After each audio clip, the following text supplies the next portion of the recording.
प्रवक्ष्यामि कथमेन पुरातजा कश्चित् काशीपुरे धम्मे श्राद्ध विप्रोति निर्धना स्तप्याप्याकुलो भूत्वा नित्यं रामभूतले दुःखितं ब्राह्मणं दृष्ट्वा भगवान ब्राह्मण प्रियः। भगवान की कथा दूसरे अध्याय की आती है कि उस कथा को सुनकर के काशीपुरी नगर में एक निर्धन ब्राह्मण रहता था। वह दिन प्रतिदिन जो धन कमाते थे, धन कमाना कैसा है कि भिक्षा मांगते थे, भिक्षा से जो धन मिलता था उस धन से भी दशांश लोगों की सहायता करते थे। आज हम सब यही सोचते हैं कि दशांश से ज्यादा 20 अंश भी मिल जाए तब भी हम बचा सकते हैं, जितना धन मिल जाए उतने कम है। लेकिन पहले के लोगों में ये था, देखिए गाँव में बावड़ी, कुआं, तालाब, हैंडपंप वगैरह खुदवाते थे। क्यों? क्योंकि जो गरीब व्यक्ति है, जो पेड़ पशु पक्षी हैं, वह भी इस पानी को पी करके हमारे पूर्वजों को आशीर्वाद प्रदान करते हैं, नाम होता है। इसलिए प्रयास करना चाहिए कि जो आप धन कमा रहे हैं 1 रुपए ही रोज का बचाइए, उसमें गरीब कन्याओं का विवाह कर दीजिए, कबूतरों को दाना डालिए, मछली को आटा दीजिए, कुत्तों को कभी भोजन करा दीजिए, कभी ब्राह्मणों को भोजन कराइए, कभी दान पुण्य करिए, कभी धर्म का कार्य करिए। ऐसे करने से हमारी धन की शुद्धता तो होती ही है, हमारा जीवन भी बचा रहता है।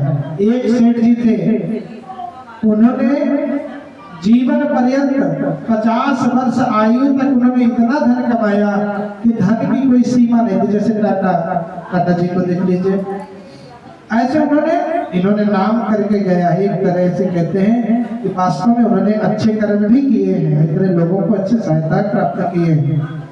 तो वह सेठ जी को सब उनके पुत्र भी कहते हैं कि पापा बंद कर दो, करने की जरूरत नहीं, हम सब सक्षम हो चुके हैं। 5वां जब उसका बर्थडे आया या उनका जन्मोत्सव आया, उस दिन उन्होंने निर्णय लिया कि आज के बाद मैं कोई धन नहीं कमाऊंगा।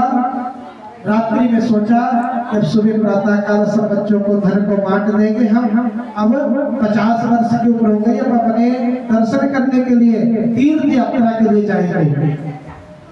उसी रात्रि में यमराज आए, बोले अब चलो तुम्हारा समय पूर्ण हो चुका है।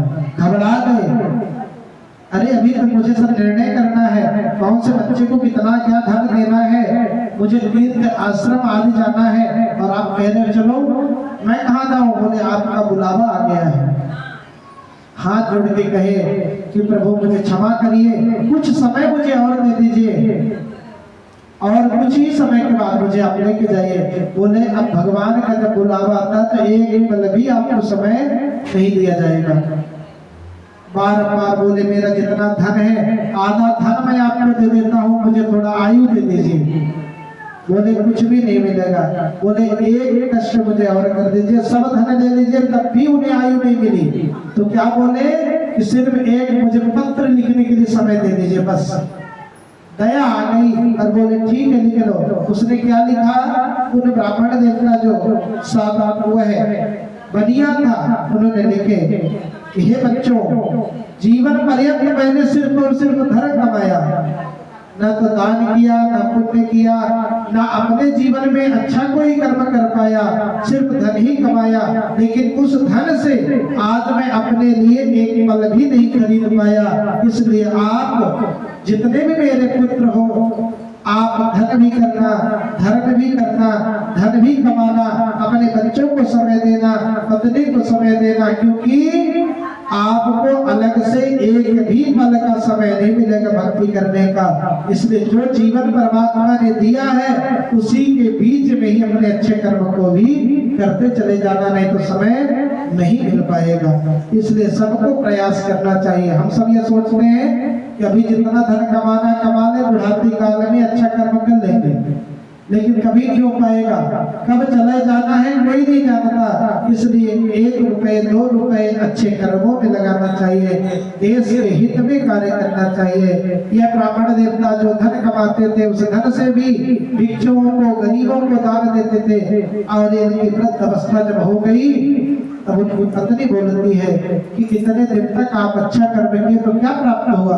ना तो संतान प्राप्त हुई, ना ही धन प्राप्त हुआ कि आपका जीवन आगे बढ़ सके।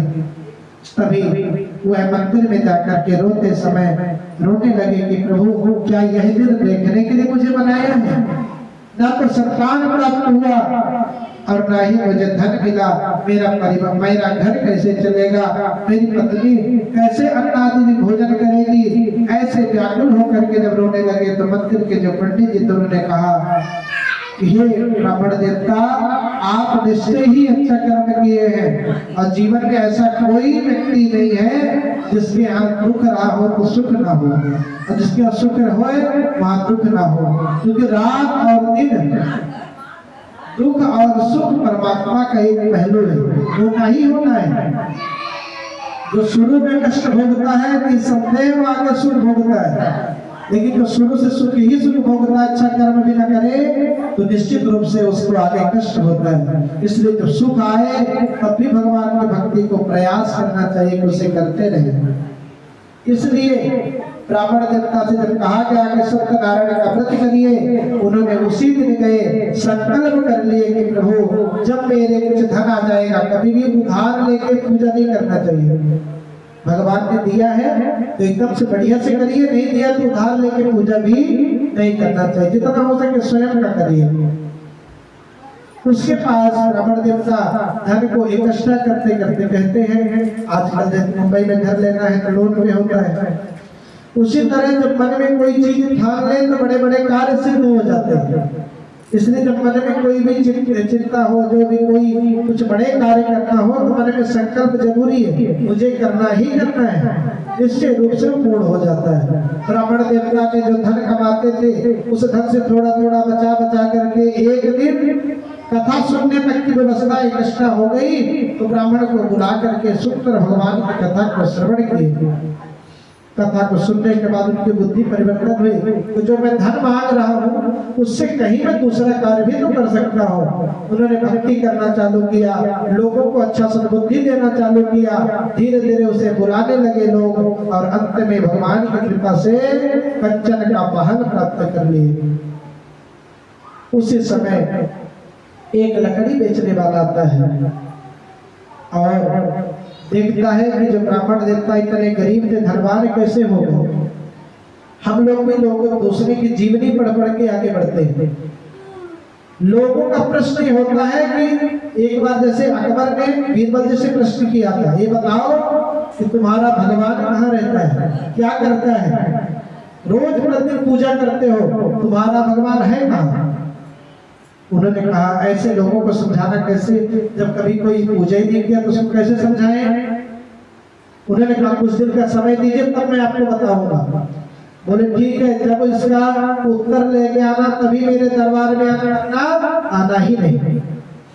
गया, उनकी पुत्री जो थी 5 वर्ष की, रोज जैसे पिताजी जाते सुंदर मीठी मीठी बातें करती, उनके सिर पे तेल लगाती और बैठ करके बातें किया करते थे।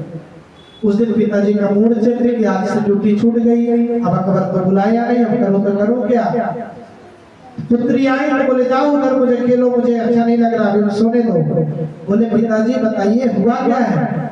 उन्होंने कहा आज अकबर ने ऐसा प्रश्न किया है, उसे समझाना मुश्किल की बात है, उसे अब कैसे दिखा दें कि भगवान हमारा कहाँ है, क्या करता है। उन्होंने कहा इतनी छोटी सी बात के लिए आप परेशान हैं, इसका जवाब तो आपकी पुत्री ही दे देगी। बोले तुम जाना भी मत, यदि कुछ उल्टा सीधा बोलेगी तो तुम्हें प्राण दंड दे देंगे। बोले नहीं पिताजी। दूसरे दिन पिताजी के साथ अकबर की पुत्री गई। जैसे राजा अकबर ने देखा वहीं से बोलता है क्या बीरबल मेरे प्रश्न का उत्तर लेके आए हो कि नहीं, तो वहीं से लौट जाओ। देखिए पुत्री का साहस, उसने क्या बोला, तुम कैसे राजा हो, तुम्हें राजा बना किसने दिया, तुम्हें इस भारतवर्ष में रह के इतना भी नहीं पता कि आने वाले व्यक्ति को पहले बैठाया जाता है, पानी आदि दिया जाता है, फिर आने का प्रयोजन पूछा जाता है। इतना सुना तो सोचा कि इतनी प्रजा जो बैठी है जिसके सामने भी इस बच्ची को कुछ कहूंगा तो भी अच्छा नहीं लगेगा, करूं मैं करूं क्या? तो ऊपर से प्रेम दिखाया, तुरंत बुलाया, छोटा सा सिंहासन बनवाया, उस बच्ची को वहां बैठा दिया। कम से कम जितना बचा इज्जत उसको तो बचे रहे थे। जब बैठा दिया तो दूध कटोरी में ला करके लाया, बोला इस बच्ची को दूध दे दो। दूध ली और बच्ची उस उंगली डाल करके दूध में हिला के देखती, इसमें कुछ दिखाई नहीं दे रहा। बोले क्या ढूंढ रही है? बोले मेरी माँ कहा करती थी कि इसे दूध में घी है, पर मुझे दिखाई क्यों नहीं देता? बड़ी पागल बच्ची है, अभी तो बड़ी बड़ी बातें कर रही थी, इस दूध में तुझे घी कैसे दिखाई देगा? इस दूध को तो पहले पकाया जाएगा, फिर उसमें जब मलाई पड़ेगी उसमें दही डाला जाएगा, फिर मथा जाएगा, तब तो जाके कहीं मक्खन निकलेगा, घी निकलेगा। मक्खन निकलने के बाद ही पकाया जाएगा, तब वो घी होगा। बोले राजन आपका प्रश्न क्या था? बोले मेरा प्रश्न यह था कि तुम्हारा भगवान कहाँ है? बोले आज तक एक अगरबत्ती जलाए हो? बोला नहीं। कभी भगवान के मंदिर गए? बोले नहीं। बोले आज तक जब एक अगरबत्ती नहीं जलाए, भगवान का पूजन नहीं किए, तो तुम्हें कैसे पता कि भगवान हमारा कहाँ है? संसार रूपी दूध है, उस दूध में जब व्यक्ति अपने आप को तपाता है, अपने आप को भक्ति करता है, तब जाकर के, और साथ में जब भक्ति जागृत होती है तो गुरु दीक्षा लिया जाता है दही के द्वारा। जैसे दही, उसी तरह गुरु मंत्र अंदर डाला जाता, तब जाके उसे मतिए, तब जाकर के कहीं भगवान की कृपा प्राप्त होती है, तब वो हमारे एहसास पता चलता है कि भगवान कहाँ है। कुछ करना ही नहीं है और तुरंत फल मिल जाए, ऐसा संभव नहीं है। उन्होंने संतुष्ट हो गए। बोले ठीक है, बता कि तुम्हारा भगवान क्या करता है? उन्होंने कहा फिर गलत कर रहे हो। बोले क्यों? ऊंचे सिंहासन में तुम बैठे हो, मुझे नीचे सिंहासन में बैठाए हो, मेरा गला दर्द करने लगा ऊपर की ओर देख के बताने में, फिर पूछ रहे। जो गुरु होता है ऊंचे सिंहासन में बैठता है, जो शिष्य होता है सुनता है तो नीचे बैठता है। उन्हें तुरंत उठे और उस बच्ची को अपने सिंहासन में बैठा दिए, वो स्वयं नीचे बैठ कर सुनने लगे। बोले अभी पता चला कि नहीं तुम्हारा भगवान, मेरा भगवान क्या करता है? बोले नहीं। बोले कुछ ही समय में जब मैं आई थी तो मुझे कोई नहीं पहचानता था, और कुछ ही समय बाद देखो मैं तुम्हारे सिंहासन में बैठी हूँ और तुम मेरे जगह पे जाके बैठे हो। जो अहंकारी व्यक्ति होते हैं, अनर्गल धन आदि कमा करके जीवन में आगे बढ़ते हैं, उसे कहते हैं भगवान ऊंचे सिंहासन में नीचे पटक देते हैं। और लेकिन जो अच्छा कर्म करके, भक्ति भाव करके जो आगे बढ़ते हैं, भगवान उसे ऊंचे से ऊंचा सिंहासन प्राप्त करा देते। यही हमारा भगवान करते हैं। इसलिए भगवान पर पूर्ण निष्ठा करके पूजन करने वाला व्यक्ति निसंदेह धीरे धीरे सब मनोकामनाओं को पूर्ण कर सकता है। साधु मुनिया जैसे सुना, लकड़ी बेचने वाला ने सुना भगवान की कथा को श्रवण करके, और वही भी लकड़ी बेचा जो धन मिला, उस धन से पूजन की सामग्री ला करके बड़े भाव के साथ भगवान का पूजन किया, और अंत में लकड़ी बेचने वाला भी श्लोक से शुद्ध होकर के वैकुंठ धाम को प्राप्त हुआ। प्राणी रेवा कंडे संत नारायण कथाया कथोत्सवा। बोले संत नारायण भगवान की जय। चढ़ा दीजिए।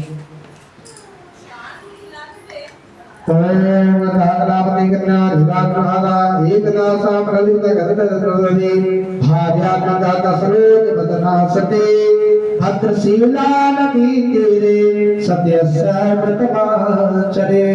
तीसरे अध्याय में एक उल्का नाम के राजा कथा आती है। दिन अपने पत्नी के साथ भगवान का पूजन करते थे। एक दिन पूजन कर रहे थे, वहीं साधु बनी आया, देखा कि इतना धनवान होकर के राजा किस देवता का पूजन करते हैं। गया पूरा विधि विधान पूछ करके, और साधु बनिया सोचा कि जब इस धन से पुत्र आदि की प्राप्ति हो सकती है तो मैं अवश्य ही कथा को श्रवण करूंगा। बंद करके चालू कर देना ना। अब